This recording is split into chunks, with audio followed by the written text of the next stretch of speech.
Hi folks, just a quick video to say I finally dragged myself into the 21st century and got myself a 3D printer. Now I wanted to get a printer that was pretty easy to set up, pretty easy to use. I didn't want to get into the technical side of trying to fix problems all the time and all that kind of stuff. And Bambu Labs have an A1 printer, which is what this is, which seems to be very easy to use, configure and set up, which is what I done.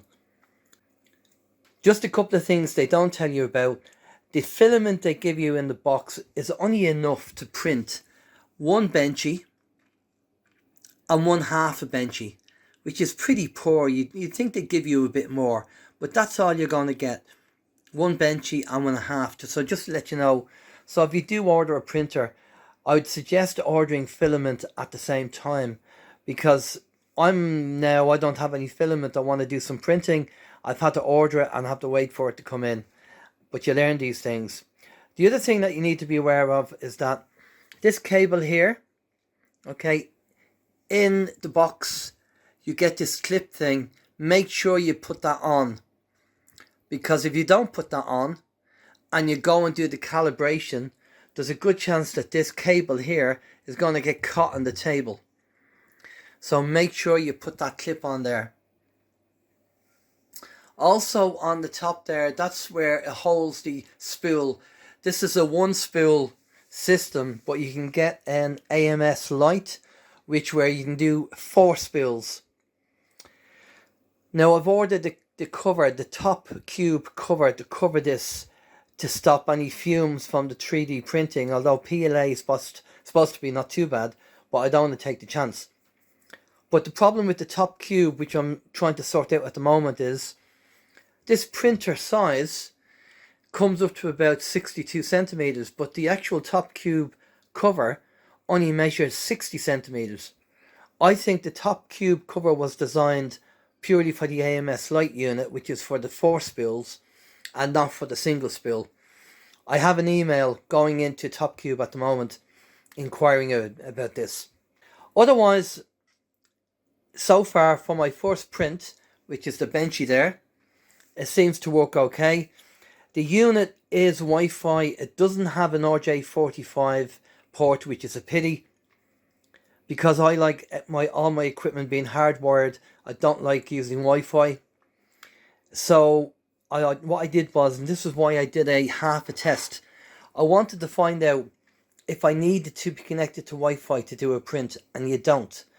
You don't have to have Wi-Fi enabled.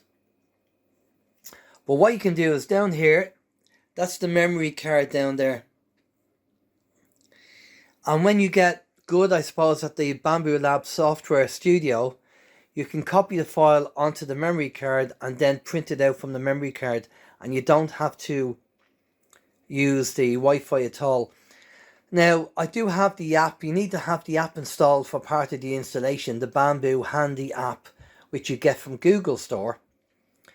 And they say, oh, you can use the app to do all the printing and do all kind of stuff. I hate that. I hate mobile phones when it comes to that.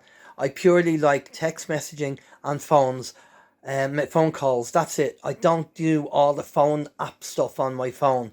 I want to stay away from computers when I leave the house. I don't want to be on my phone as well doing all that kind of stuff. So what I'll probably end up doing is using the Bambu Lab Studio on my PC and transferring the file to the memory card and then printing from the memory card. That's the unfortunate thing about it. It doesn't have a network RJ45 connection on the back. But generally speaking, that's the A1. So far so good.